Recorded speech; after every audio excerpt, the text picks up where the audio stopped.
আমার মনে হয় পৃথিবী অনেক খারাপ অবস্থার মুখোমুখি হতে যাচ্ছে। আজকে গাড়ি বের করেছি, একটু যাওয়ার পর আমার তেল শেষ হয়ে যায়। আমি পাম্পে যাই, পাম্পে তেল দেওয়া বন্ধ করে দিচ্ছে। আমি গিয়েছিলাম, এই যে পার্সেল নিয়ে আসছি, তেল একটা দোকান থেকে কিনে নিয়ে আসছি। এই তেলের দাম এখন 170 টাকা লিটার। যেটা 130 টাকা লিটার ছিল, সেটা এখন 170 টাকা লিটার। পাম্পে তেল দেওয়া বন্ধ করে দিচ্ছে। আমার মনে হয় না বাংলাদেশে এখন পর্যন্ত তেলের বাজারে প্রভাব পড়ছে। তারপরেও বাংলাদেশে পাম্পে তেল দেওয়া বন্ধ করে দিচ্ছে। তাদের কাছে তেল মজুদ আছে, কিন্তু তারা তেল দিচ্ছে না। এখন দোকানে গেছি তেল কিনতে, সেই 170 টাকা, 130 টাকা লিটারের তেল এখন তারা নিচ্ছে 170 টাকা লিটার। আসলে বাংলাদেশে মানুষ যারা ব্যবসা করে তারাই আসলে রাজত্ব করে।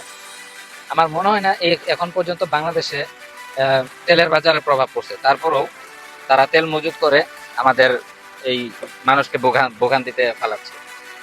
তো এটার একটা সুরাহা হওয়া উচিত, তাই না? তো বাংলাদেশের অসাধু ব্যবসায়ীদের থেকে অবশ্যই সাবধান থাকবে।